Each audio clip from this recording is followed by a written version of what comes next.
Budd she was a senior border patrol agent for 6 years in California, and she wrote a memoir called Against the Wall, which I really recommend.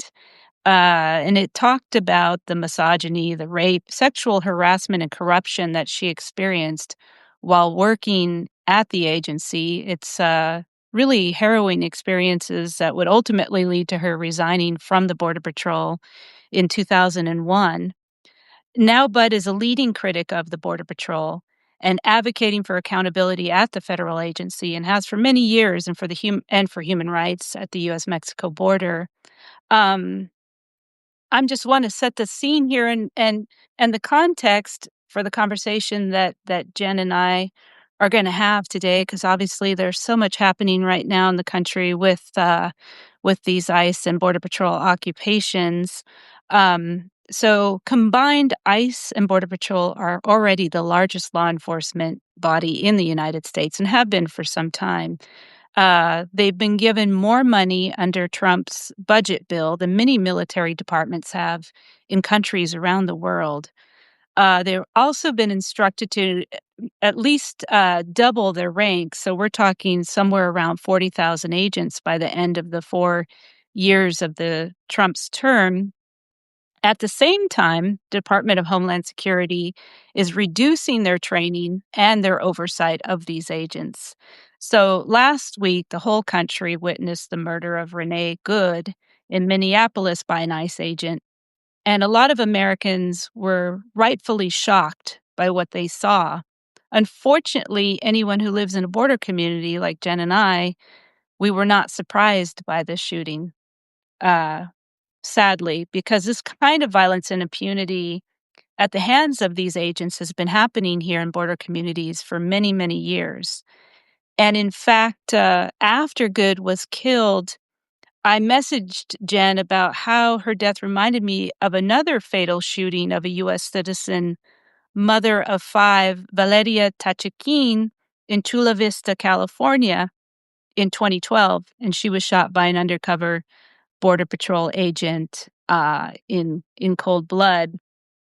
And in more than 20 years of being a border journalist, I've written about countless murders by Border Patrol, and yet not one of those fatal shootings has been successfully prosecuted, which is insane. And we're talking about shootings of both U.S. citizens and non-citizens. And so Jenn you've done quite a lot of research and investigation of fatalities and injuries committed by the Border Patrol and how those investigations are carried out. And you've raised the alarm about the Border Patrol's critical incidents teams, which are secret units that cover up Border Patrol crimes so that they can never be convicted. And this has been going on for years. And this leads me to you talk about these secret units in a very important documentary that is out now on HBO Max called Critical Incident. It was released in late December with little fanfare or promotion, but it's a very important documentary, especially at this critical moment in what's happening right now here in the U.S. politically, because it focuses on a death of Anastasio Hernandez Rojas in 2010. He was an undocumented Mexican man who was beaten and tased to death by Border Patrol agents at the border in San Diego. And both you, Jenn, and journalist John Carlos Frey worked on Anastasio's case for years. And in the documentary, you do an amazing job of explaining how the Border Patrol literally gets away with murder time after time. So I really recommend watching this documentary in order to understand what we're facing, what we're dealing with as more people are killed and harmed in the coming months by these agents. And I will link to the film in this post once it's up on our site. And right now you can only watch it on HBO Max. So I just, got my I think it's on monthly. Amazon Prime too. Sorry to Is it on interrupt you. Amazon Prime as I heard well? it's on Amazon Prime, so if you still have that. And Hulu, but I went to Hulu and it sent me back to HBO Max. So I don't know. I also heard from a friend of ours in Texas that she has HBO through Hulu in some kind of package like you're talking about, Right. and they said, "No, you can only see it at certain times." So so Yeah. they're trying to keep people from seeing it, so So the title again of the documentary is called Critical Incident: Death at the Border? yes, Yeah. yes. Someone was just asking in the chat again what the name is, and yeah, so I'd really recommend watching that, documentary because it does a very good job of just, you know, outlining what we're facing. So in this conversation today, I wanna talk to you about your research into these Border Patrol cover-up teams and how Anastasio's case helped build an accountability movement and some reform for the Border Patrol. But then what happened to those reforms? Because clearly they're not in place now. And what do we know now? What do we know about BP, Border Patrol, and ICE terrorizing communities across the country? Can we learn anything from the experiences that we've had at the border and how these agents could be held accountable? Um, so I want to ask you first about how Border Patrol culture is impacting these ICE occupations across the country. Um, they're being led by former El Centro Sector Chief Gregory Bovino, right, Border Patrol, and he's Mhm. essentially overseeing these occupations cross country. And how does that affect the conduct of the agents that are under him, including the ICE agents? Well, I mean, I think the Border Patrol is leading this. From the very beginning, Donald Trump had said that the Border Patrol is in charge of the mass deportations. And then we saw that he appointed Rodney Scott, who is the chief in the film that you're referring to from the case from 2010. And also, he was involved in the cover up of the Valeria Tachkin murder that you just referenced in relation to the latest with Renee Good. And so he's used these teams quite a bit. And now he's in charge. He's the commissioner of all of CBP. Border Patrol is within CBP. It's kind of underneath them. It's a separate agency, just for your listeners so that they understand. ICE is a completely separate one. So there's three immigration enforcement agencies: ICE, CBP, and then Border Patrol. And Border Patrol is considered to be the most ruthless. We have the least amount of training. We have the most uneducated agents. We even hire criminal agents. An example of that is in the Tucson sector, which I call the rapey sector. Mm, They have a lot of pedophiles and a lot of serial rapists um, in the Tucson sector that get arrested. Um, and a good example of this culture is Dana R. Thornhill. He was a Border Patrol agent for nearly 20 years. Just before he reached retirement, uh, he got caught producing and disseminating child pornography. So he wasn't just looking at it, he was producing it. And then his two adult daughters came forward and said, "Yeah, he raped us our whole lives." And then it was found out when he was sentenced. He's one of the few that actually gets caught and gets sentenced. They found out that he was actually arrested. It's not known if he was adjudicated for it, but when he was 14 years old, he raped a female child, little girl, or sexually assaulted her. We don't know much about it, but other than that, it happened, and he was still hired by the U.S. Border Patrol, and then he was made the chaplain of the entire sector, which meant he had access to not only unaccompanied migrant children, he had all the access he wanted to probably other agents' children and children just in general, because he was the chaplain of the Border Patrol sector. And when these events happen, the Border Patrol never says anything other than that this person does not represent the fine men and women of the United States Border Patrol. We hear that over and over again.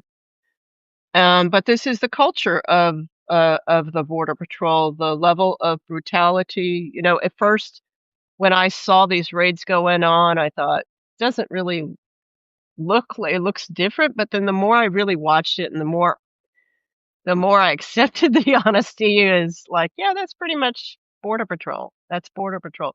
And so when you ask, like, is the Border Patrol affecting this? Yes, they are now in charge of CBP, which is, you have to understand, kind of like the military, the Marine Corps, the Navy, and the Army will all say each one is better than the other, and there's this competition between all of them, and we have that within ICE, CBP, and Border Patrol.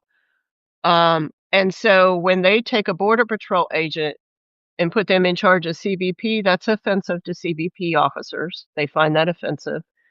And it's because it's telling them that your managers are not equipped to handle this and we don't trust them. That's what it says to them. And at the same time, most recently, within the last few months, Trump has removed a lot of the ICE directors, the regional ICE directors, and replaced them with Border Patrol. That once again tells the ICE managers that you are not equipped to handle this. You are not bringing the level of brutality that we want. And so what we have seen is when the very first ICE raids in Kern County, even before Trump took office, it was like January 6th or 7th. In California. Yeah. Yeah, in California, sorry, Kern County, California, during the Palisades fires led by Greg Bovino. That was less violent, although there was violence, but it was mostly standing outside of 7-Elevens and AMPMs when people were getting their morning coffee and arresting everybody who was brown, kind of thing.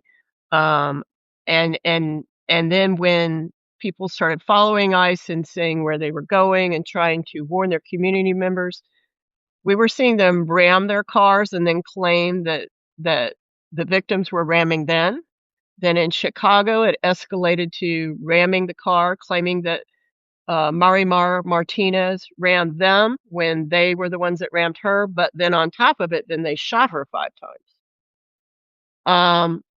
And then the Border Patrol culture of the cover-up teams is, we can see in that, and that the agent just immediately drove his car to Maine to have the dent buffed out. So they just cover up they're just continuing all this culture. And then now on top of it, we go to Minneapolis, Minnesota, and we see what happened with Miss Good. And so this is just going to keep escalating and escalating. In an article I put out yesterday, so right before Mary Marr was shot in Chicago, and obviously before Miss Good was killed in Minneapolis, just weeks prior to Mary Marr's shooting, they had put out on September 25th of last year that new executive order labeling people who they felt had extreme views on mass migration, had extreme views on gender, had extreme views on law enforcement, which means you don't agree with us, essentially. You're a libtard, as they say. Those were all now identified as domestic terrorists. And so what DHS is telling these agents is those types of people that fit that profile, LGBTQ, anti-ICE, this kind of stuff, those are your enemies. Those are now domestic terrorists. So you're going to deal with them as if they are domestic terrorists. And so they're dealing with them in that way. And that's why they feel emboldened to go ahead and shoot them and kill them. Yeah, this is the national security presidential memo that was released in September, countering domestic terrorism and organized political violence. And it essentially lists constitutionally protected rights to protest and monitor government actions as domestic terrorism. Correct. And I think that might explain why DHS Secretary Kristi Noem and other cabinet members keep referring to Renee Good as a domestic terrorist. Yes. Because that That's fits 100% why they're doing it. Yes. that fits the presidential memo. I want to go back to the critical incident documentary, which you're in quite a bit, and it's very useful, very informative. There are 2 former internal affairs officers from CBP who talk about the culture of Border Patrol and say that they really see themselves as a paramilitary organization, not law enforcement. So they are trained the way they see themselves. They're trained like soldiers Yep. to kill and not to interact with citizens, U.S. citizens, and be under the same you know, restraints and training that police officers are under, that law enforcement are under. And this has been the problem that we've faced in border communities, right? Because, Border Patrol are ubiquitous in our communities, but they have this unfettered, um, you know, there's no oversight, and they're pretending like they're in a war zone. So now we're seeing that unleashed in the interior of the country, and it's also interesting too because The Trace, which is a very good, nonprofit news outlet, has been tracking the number of fatalities and incidents by Border Patrol and ICE, and it does seem like it's increasingly a number of women and children. Back in the day at the border, we saw mostly men targeted, but as they move into the interior, we're really seeing that there's fewer men being attacked, and it's mostly women and children, which is insane. Yeah, I think the reason why that is on the border, the majority of the people crossing, well, Mhm. typically for a long time has been men. Single Although men, yeah. yeah, single men looking for work. A lot of times when they're coming for asylum, the men will come first. Sometimes they might bring a male child with them, and then they'll call back home to say, "Yeah, I think you can do this," or "I don't think you can," to their wives and their daughters. Um, so what's the question? Okay, we were gonna talk about the Yeah, documentary, I mean, and it we was got onto the mostly just a comment, an observation that I'm making from these current, deaths and violent incidents that are occurring, and the organization that's tracking this is called The Trace, and they're a very good, news outlet that writes about gun violence. I think, have you seen that video? It came out, I think, last night. It was at, like, a gas station in Bovino's there, and there's a lot of press, and they end up surrounding this car at the gas pumps, and it's border patrol, and Bovino's running around, getting into the press saying, "You better back up, you better back up," and he's creating a perimeter for his agents to be able to do what they're doing, and what they're doing is grabbing a young man, he looks Latino or native, or has brown skin, and they're trying to get him out of the car, and they end up pulling him out of the car, and a gang of, like, 5 or 6 border patrol agents immediately jumps on him to get him handcuffed, and they put their knees in his back and all this other stuff, which they're not supposed to do. He's on the ground, you can't see that he's resisting, but they claim that he's resisting, but, as you know, we hear that all the time, "Stop resisting," when they're not really resisting. Right. By the time they get him handcuffed and they pick him up, Melissa, he looks like he's either unconscious or dead. Mm. He's not moving, his head is dropped, and Bovino is allowing this, and they're allowing this in front of the press, and that just emboldens them, and they will keep doing that. But then when you look at, so I also saw the video that came out yesterday of Bovino having to go to the restroom in Target, and his agents are standing outside to guard him like he's some kinda king or some shit.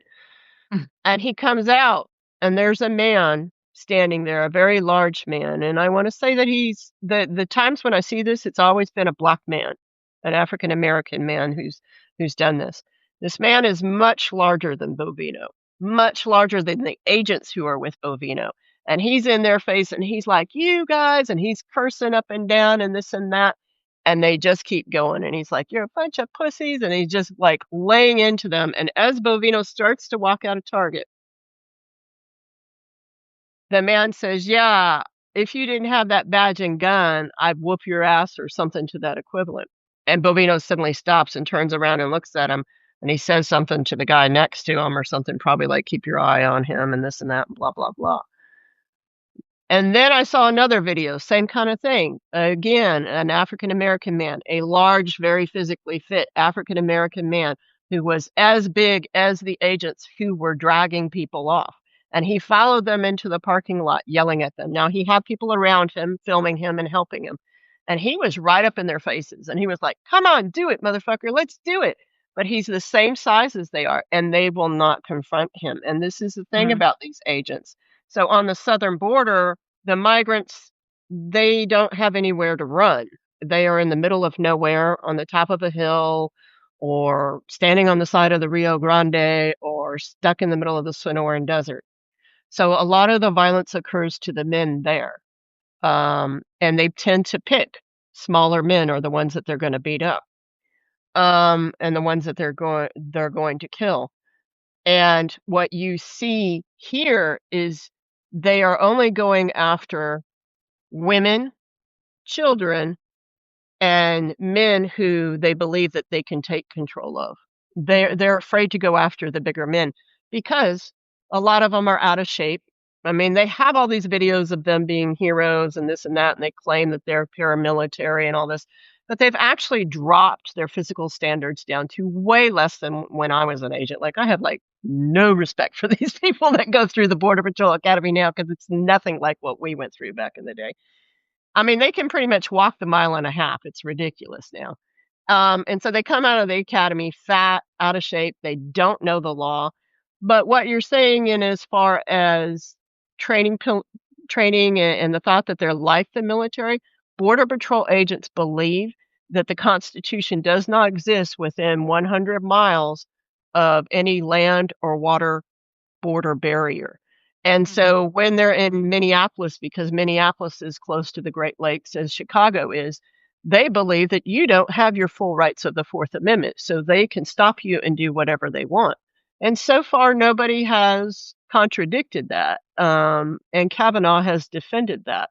But you notice they're not asking, like, the thing with good is, like, when they got out of the car, number one, ICE doesn't have the authority to stop or address any kind of traffic violations, which was basically the only thing she was doing.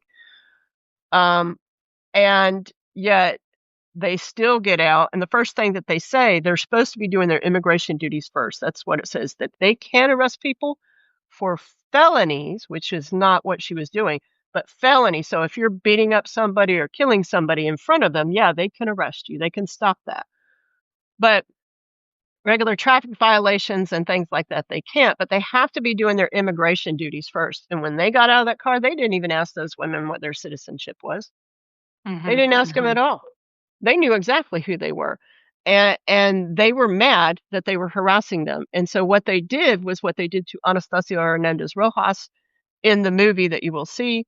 He demanded his rights to see a medical professional in the United States after they beat him after they hurt him. Actually, the first time when they hurt him, um, and they said no, and they thought he was uppity, and so they taught him a lesson, and that's what they did to Renee Good. They were teaching her and everybody around watching a lesson. Mhm.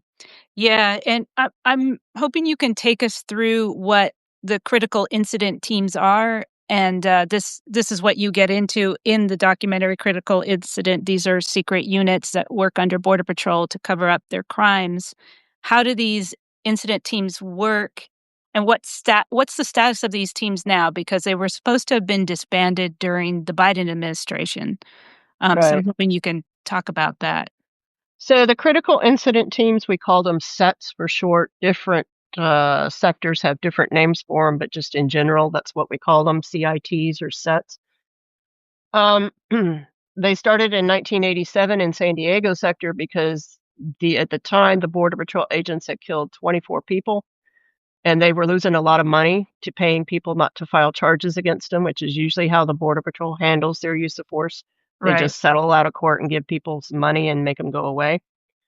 And so they started these teams because, like, I learned investigations before I got in the Border Patrol. I was trained by a county district attorney's office in Mobile, Alabama, and and one of the things you learn is that the very first people on the scene are a lot of times the ones who determine the outcome of the case.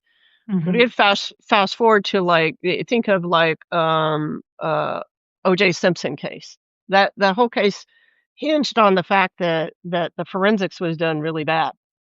And so what they offered to do was create these teams, and they said, well, they're just gonna be a liaison between the actual investigators and us, because the United States Border Patrol does not have the legal authority given to them by the United States federal government, by Congress, to investigate themselves for use of force. So they were not supposed to do anything. They are, by law, required to contact everybody with jurisdiction. So that would have been in the Anastasio case, San Diego PD, which they did not do. And then the state police, if they had jurisdiction.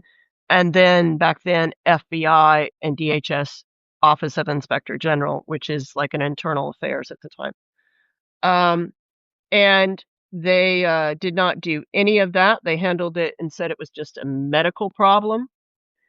And then they got rid of all of the evidence. So what they're to do, let me go back. In 2010, the use of force manual that we use in the Border Patrol to know how to respond to critical incidents would tell us to call the critical incident teams and have them run the investigation before we call anybody else.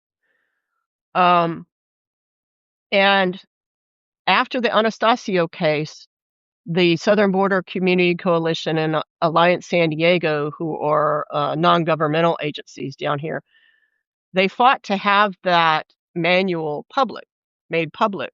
And so the Border Patrol fought it tooth and nail, but were finally forced to make it public. It came out in 2014, so then the use of force manual was public. And they completely erased the critical incident teams. So they remained secret.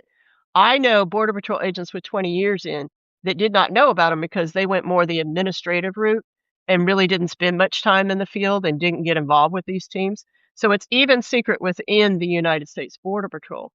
And the way the team members were chosen is by the chief of the sector.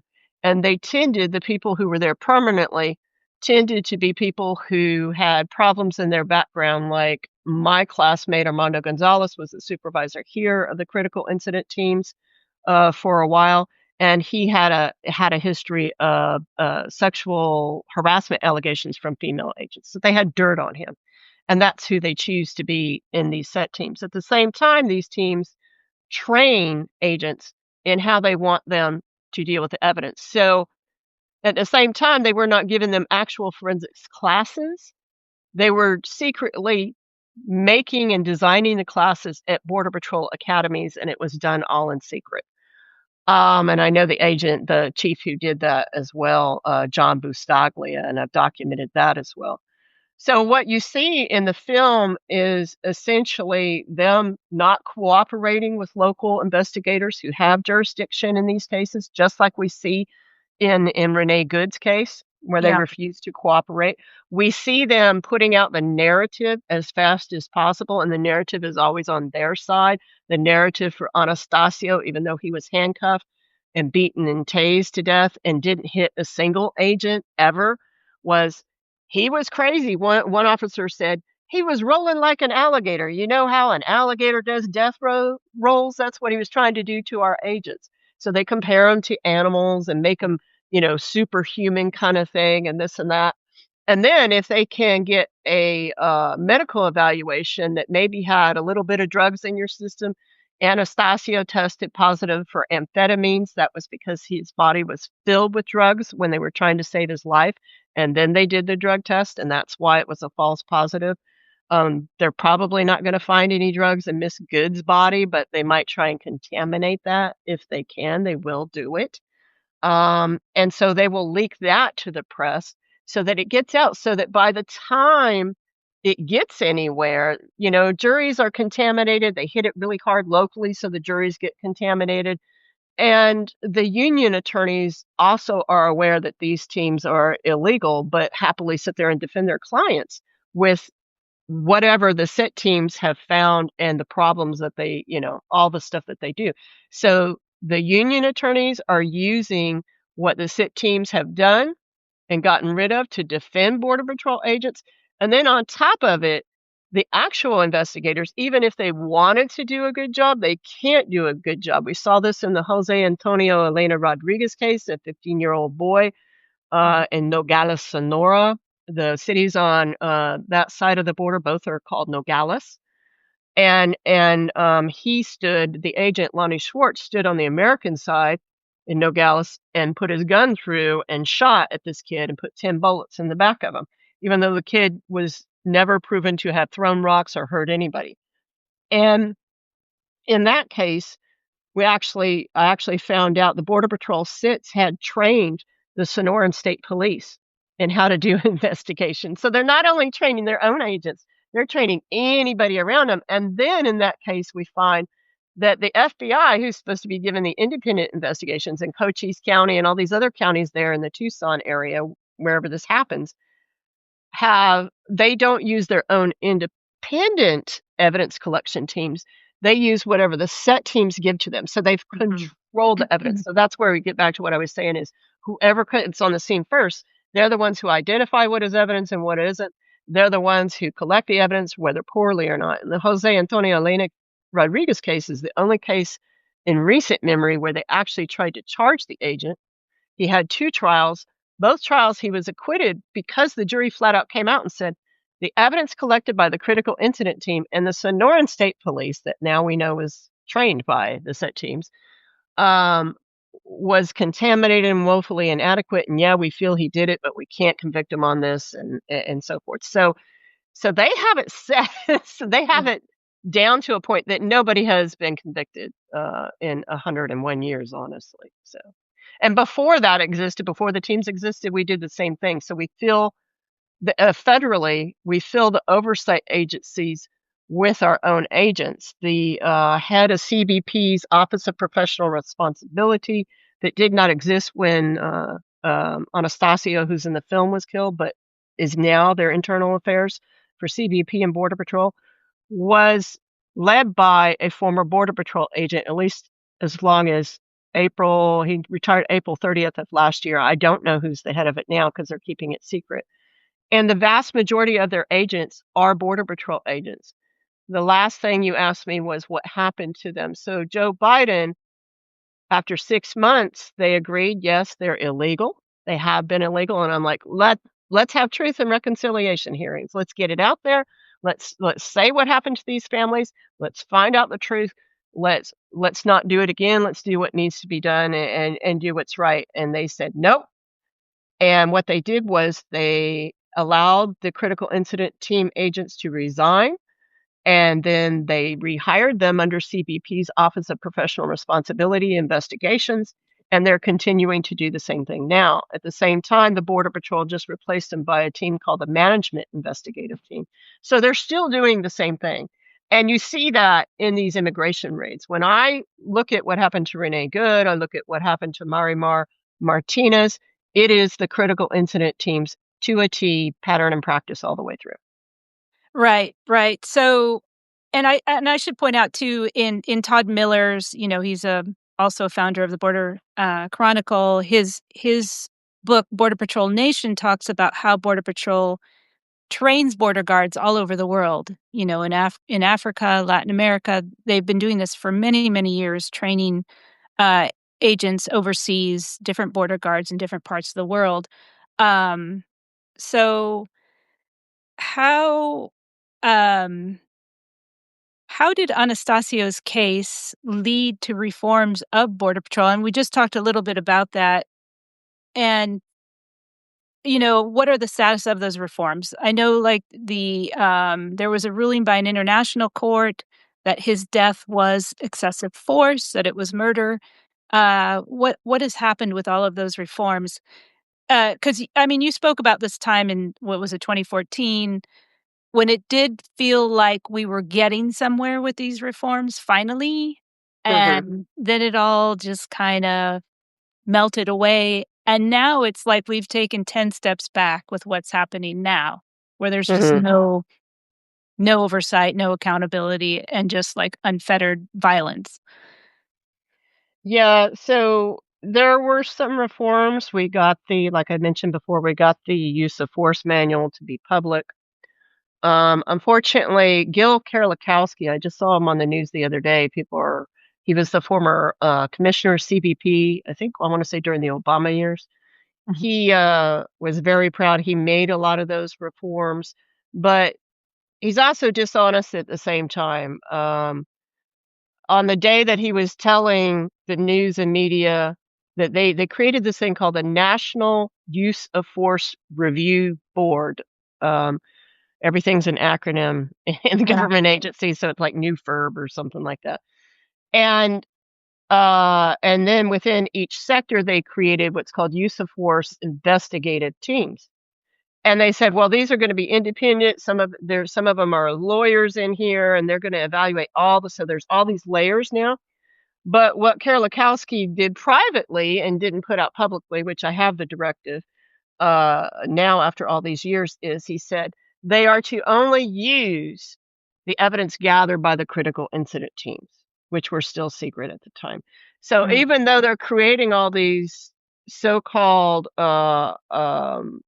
reviews and changes to bring more accountability to them, they're still using the critical incident team information, the corrupt data, everything that those teams do, and using that to then make their judgment. So of course, once again, they find themselves to be okay in pretty much all of the killings and the shootings. At the same time, they claim to every time they say, oh, we have Cochise County, or we have all these counties looking into it, what people forget is these counties are heavily funded by U.S. Border Patrol, CBP, DHS. They're taking money from them. The only reason why your little podunk sheriff on the border has such great equipment and cars and is outfitted like they're ready to go to Fallujah, the U.S. federal government has given them the money. And that's what we're seeing a lot too in the cities, is people don't understand how much of your local police and sheriffs have been trained by DHS, and that they have been given money by DHS, or they are working on the side night hours as ICE agents, essentially, with these 287G projects that they have, and all these Right. contracts in between Yeah. each other. So in the United States, the victims of these teams, of these agents, and the families that are left over, they usually end up, if they're lucky, doing a civil case, Mm. unless your family member died in Mexico, because then the Supreme Court said that when the bullet leaves the United States and crosses into Mexico, then the Constitution doesn't exist anymore. Yeah. Which is, So you have no yeah. avenue of recourse Yeah. whatsoever. So you can't even get a settlement out of them. Right. And and a lot of times they don't even know who killed their relative. They won't even say the agent's name down here. So what I expect will happen is it's going to go the way it's gone down here on the border, where they get tighter and tighter. You won't even know who's doing the killing. Um, and they always have to claim that the agents are the victims. So what happened in the Anastasio case is the director of the Southern Borders Community Coalition, uh, Andrea Guerrero, was actually the classmate of Roxana Altos, who is the Berkeley attorney that took the Anastasio case to an international court. And this international court's name is the Inter-American Commission on Human Rights. IACHR is the acronym for that.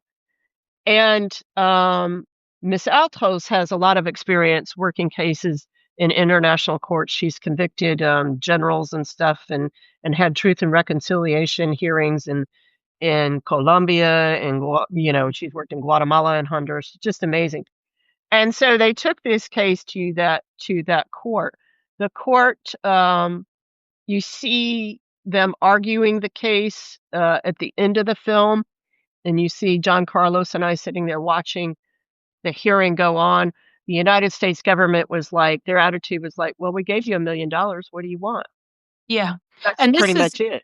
this hearing was just last year, right? In 2025, wasn't it? No, it was actually a couple of years ago. It It took was a them couple of years ago. years to decide to release the announcement, because I think that, Mm. I don't know why they waited so long to release the announcement of their decision. But ultimately, their decision that came out recently, which is why the film finally came out back in 2025, was that this was murder, and that these agents need to be investigated for murder, as well as Rodney Scott. Mhm.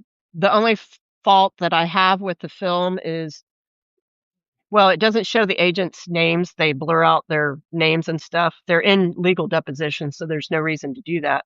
And then two, they leave people thinking that Rodney Scott is just some old chief and he's no longer chief or has no authority anymore when he's actually the head of CBP or head of CBP in general, which means he's in charge of the teams that are in Office of Professional Responsibility. So he's back in charge of the teams that he Yeah, was using to cover up these murders and so forth. So right. that's been the only avenue, is to go to the international courts on this. But even when we do, obviously this commission, the IACHR, has found them to be responsible. I don't know if you can say they found them to be guilty, but they found them to be responsible, For and that excessive this case, force, yeah. yeah, for excessive force, um, use of force violations, and human rights violations, and that they need to address this in the courts in the United States. And the United States, even under the Biden administration, was just like, so they just don't really care. So. Right, right, and yeah, and we should state that the, impunity of the Border Patrol and its funding and its growth has happened under both Democrats and Republicans, and Congress has really been unwilling to apply any accountability oversight to these agents, and why do you think that is? I think that is because, number one, there's a lot of corruption in Congress on both sides, quite honestly.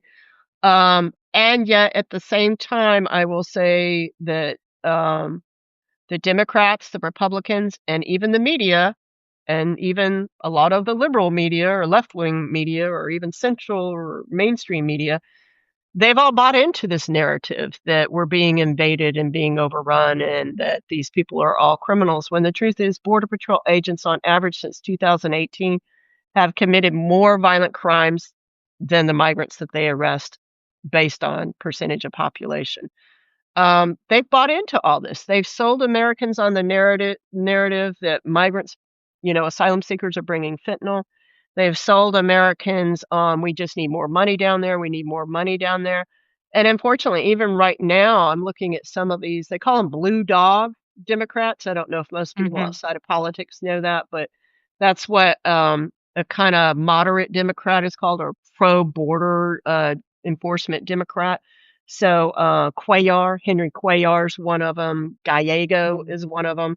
And a lot of times, like right now, there's a couple Democrats that have new recommendations and policies out for reform of these agencies that they're saying. And every single one of them, they just say we want better accountability and stuff. They don't address the fact that the accountability system has been corrupt and was created to be corrupt in DHS Mhm. from the very get-go, from the very beginning. Um, and they don't intend to hold anybody accountable, and they won't talk about it. A good example of that too right now is the film. In the film, Senator Alex Padilla is in it. He's California senator. He's my senator. And he is kind of weak-kneed in it. He's like, "Oh, those are good questions." He really doesn't say anything, He has the opportunity to go, "This is horrible. We gotta do something about it," and blah, blah, blah. And he does not stand up. And then right now, and I keep asking him to step up publicly, and he's not doing it. Nobody in Congress is talking about it. None of our congressional representatives are talking about it. None of our senators are talking about it. The Hispanic caucus is not talking about it. Nobody's promoting this film because I guess they're just afraid of them, or they take money from the businesses. They just will not come out and do it. And so back to these Democrats who have, there's a couple, like I said, a couple of reform packages going around that they're trying to sell. They're trying to sell it saying some of our Republicans even like this. It's kind of like the Biden border bill. Yeah. Everybody's like, "Oh, that was great." No, it actually wasn't. It would have continued all this and given them even more money. Um, in every single one of those reform suggested bills is more money for ICE and CBP. And they don't need more money. They have been lying to the American public for years that the border is overrun. It is not overrun.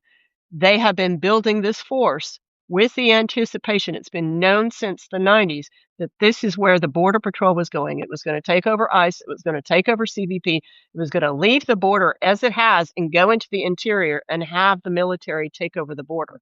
That was the goal.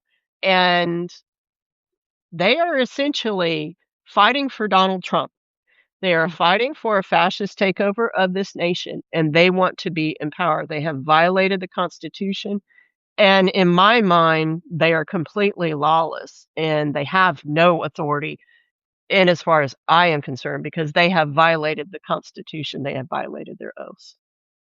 Yeah, and, I mean, they're highly susceptible to politicization because they have a politically appointed leader, Kristi Noem, and then, as you said, Rodney Scott, who was the head of Border Patrol in San Diego when Anastasia was killed, is now the head of Customs and Border Protection, which oversees ICE and Border Patrol. Um, and they have more money than most military agencies have around the world now. And if you're just joining the video now, we're talking about a documentary on HBO Max called Critical Incident that Jenn Budd is in, and also San Diego-based journalist John Carlos Frey, who I also want to have on the Border Chronicle too to talk about his reporting. It's a very important documentary that's out now that talks about the impunity at Border Patrol and explains a lot of what's happening right now as Border Patrol and ICE are occupying different cities across the country and harming and killing people. Um, I just want to make a comment too. As a border reporter, of course, I do journalism in Mexico and the U.S. And there's a lot of politically motivated killings in Mexico. And what they talk about there is they assassinate you twice. They kill you, the state forces kill you, and then they kill your reputation. And Mm-hmm. and it seems very similar to what they're trying to do now to people like Renee Good or have done in the past with, Border Patrol and ICE. Once somebody is fatally shot by one of their agents, then they have a very concerted effort to ruin that person's reputation and to make it seem you know, like now where they're calling Renee Good a domestic terrorist for simply monitoring government actions and policies. So all of the research and investigation that you've done over the years into Border Patrol fatalities, what do you think is going to happen with Renee Good's investigation moving forward? What can we expect, do you think? Um, if it goes the way it normally goes, it's like you see now, they already contaminated the evidence by dragging her out of the car and removing her, allowing the agent who killed her to leave, and not deal with investigators. God only knows what else they did to contaminate that area.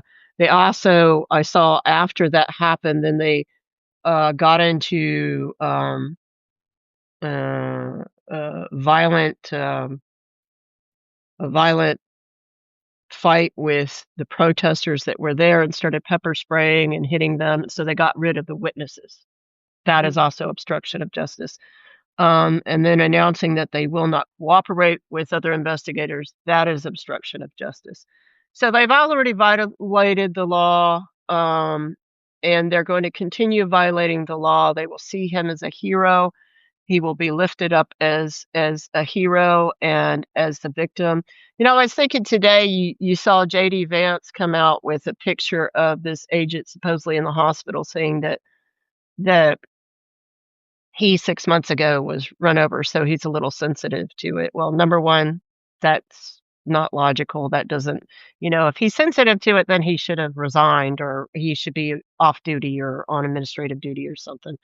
Um, they need to drug test him and alcohol test him because that's very common in the Border Patrol. But they won't do that, so they'll obstruct justice that way. And they're, like you said, labeling Ms. Good as the domestic terrorist. They're even putting out fake, apparently I'm hearing fake arrest records for her, and she doesn't apparently have anything other than basic traffic violations. Um, and so they're just going to go on with their own narrative, which is the point of this. People are kind of like, well, how can they get away with this? How can they lie about all this? And it's Mhm. like, well, to you, you see the lies, but to their sycophants and what Fox News is only putting out is a completely different story. So they're only performing this for the people who support them and for the Republicans and for everybody else. And you can sit there, it's kind of like I think Chrissy Noem was on Sunday news channels. I think she was on with CNN or something, Dana or whatever her name is. And I just saw a clip of it and she was like, "We can no longer trust our government. Our government is corrupt." And Dana says, "You're the government." And she goes, "I Yeah. know. That's what I'm saying." I mean, they don't care. So they just put stuff out and everyone's like, "Oh, she's right. The government is corrupt. We shouldn't trust them, but we trust her." It's just like so they just say whatever they want to say and that will be their narrative until the day they die. So, Yeah, and I guess, the final question, and, we both live at the border, right? And we saw this, especially during the Biden administration, this, uh, invasion narrative messaging and really the buildup of the sort of MAGA media influencer ecosystem, and it's really huge at this point. mhm. And, you know, extremist content is, favored by algorithms. It gets a lot more engagement, and I feel like they used, the 4 years of the Biden administration really to build out this MAGA ecosystem, and we watched, as they built this narrative that we were under invasion and that, the people who were seeking protection were invaders. Um, I wanna say Rodney Scott, who is the head of CBP now, was part of Border 911, which was Tom Homan's, uh, dark money group who was going from state to state saying, "We're under invasion. Democrats are letting these invaders in so that they'll vote against, Trump, and they'll vote for Democrats." So it was like they melded, like, um, invasion narrative, conspiracy theories about, voting, that people were gonna come in and vote. So they did this quite effectively with Fox News, as you mentioned, and with all these big influencers, and, now they live in this parallel universe, as you said, and they're It, gonna keep creating this content and keep this narrative that has nothing to do with reality, yeah. but it's for their followers and to keep this. They were really highly organized about it. It took me a while to understand why. You remember during the Biden administration, they had all of a sudden they started having these outdoor camps. And Border Patrol would claim they weren't their camps, but they were their Mhm. camps because you weren't allowed to leave their camps. And they were bringing people into the camps and telling them, you can't leave. And they were letting them sit out there in these god awful conditions, especially in some of our areas. You live over there in the Sonoran Desert, which God, I'd never want to be in without water. Yeah. That's just horrible. And it kills me every time I go over there just to volunteer. It's so dry. And then, like out here where I used to work, snow and rain and water in the mountains and stuff. And so the purpose of those outdoor camps was actually so the way the feed started for them was they had those guys that worked with Bannon's War Room, and they would, put their stuff out on some kind of not so well-known right-wing video thing, and they would spend all their time down here at the border Creating harassing, content. Yeah, creating content. So the right. whole purpose of that, the Border Patrol had plenty of space to put these people who were coming across because they had no legal avenue, because the asylum system was closed, because Trump had originally closed it, and then unfortunately Biden kept it closed for 3 years. And so what it did was it gave them the content and the video. And so they're filming these people at the worst points of their life, even like addressing the young girls and scaring them and trying to talk to them and this and that. And so many of these guys that were doing that had criminal records, like drug records and all sorts of stuff. And then you see Allie Bradley of News Nation, who works directly with Border Patrol and actually puts out fake propaganda from Border Patrol, as does Bill Malughian of Fox News, put out fake stuff from Border Patrol. But they work directly with the chiefs, and they actually go along and do ride-alongs. And then you had the union that was during the first Trump administration. Trump expanded the contract with the union so that then they could literally Yeah. hold the hand of right-wing media outlets and take them to where the groups were crossing to make it look like everywhere we go there's groups crossing, when that wasn't really true. Were Yeah. a lot of people crossing back then?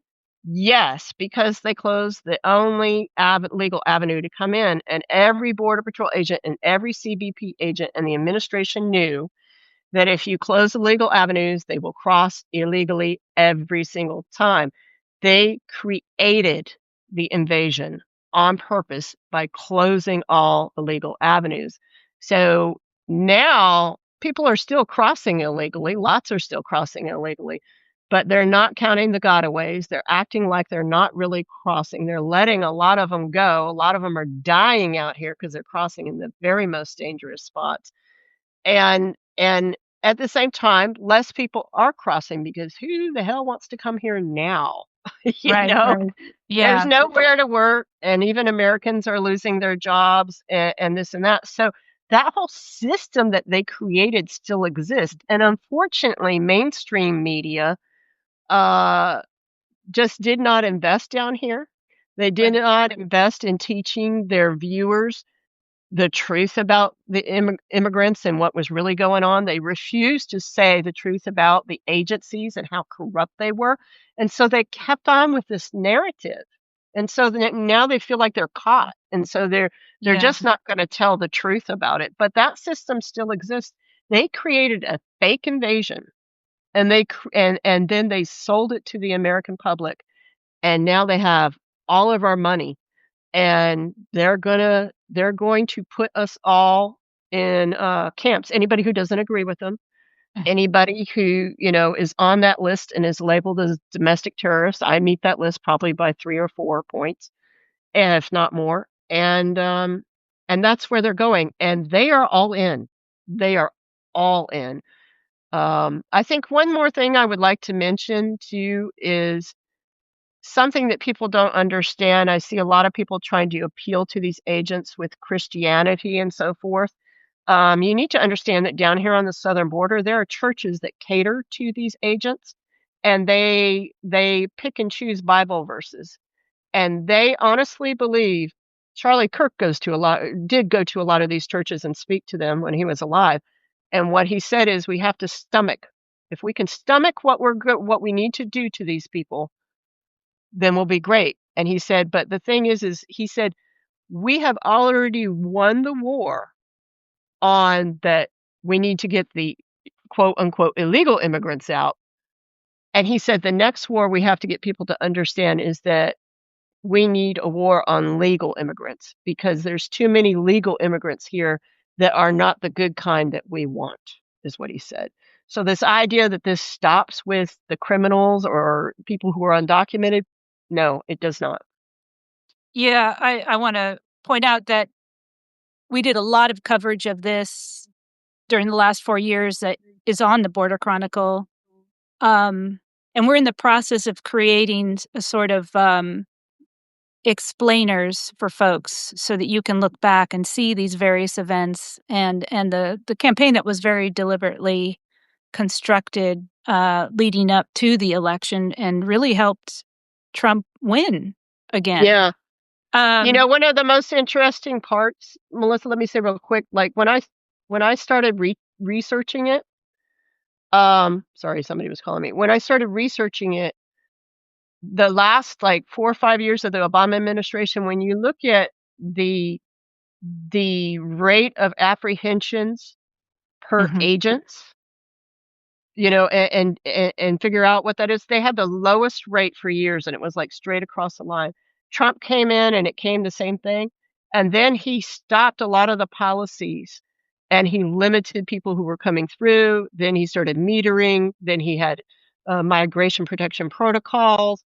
And what he was doing was creating a backup on the southern border. And so he created that backup on the southern border, and then he ended up with Title 42 when they realized, okay, they're not going to let anybody in. That's when everybody started crossing illegal. That was how he created the invasion. The border was actually very well under control, whether, and I don't agree with all the policies of the Obama administration at all, but it was, as far as people crossing illegally, extremely under control during that time.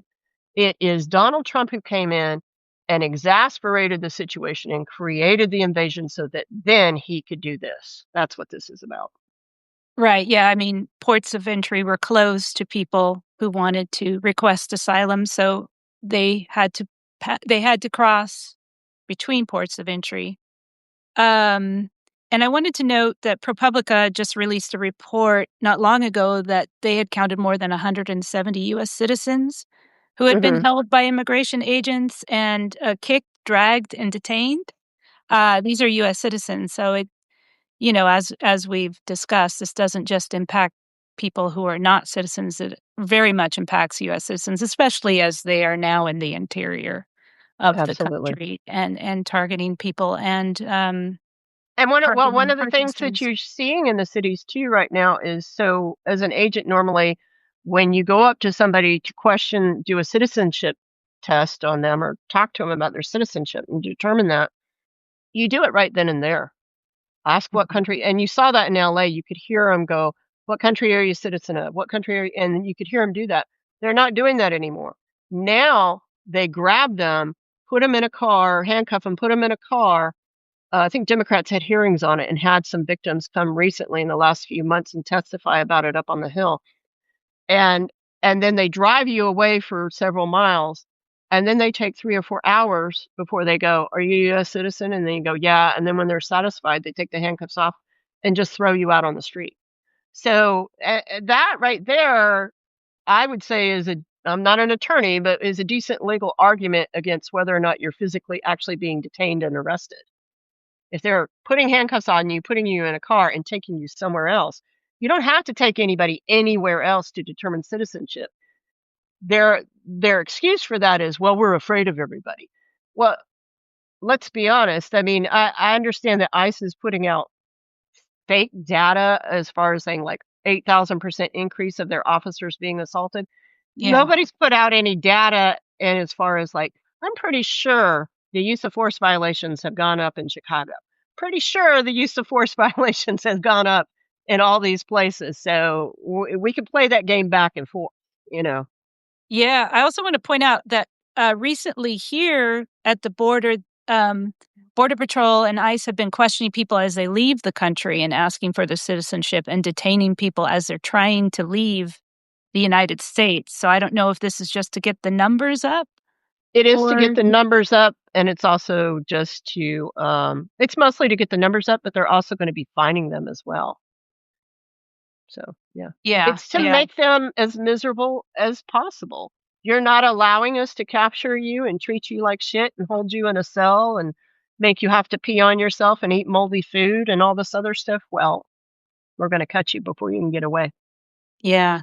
Well, I want to thank you so much, Jen, for joining me today to have this conversation. I think it's just really important, and everybody who's watching, please watch Critical Incident. It's a new documentary out on HBO Max, and Jenn Budd is in there talking about the really shocking murder of Anastacio Hernandez in 2010, and sort of how the impunity works within Border Patrol and how that impunity has really been applied to these, agents who are now going across the country and occupying different cities and persecuting, US citizens. So thanks so much, Jen. I really appreciate it. Anytime. Thank you. Alright. Take care. Bye bye. You too.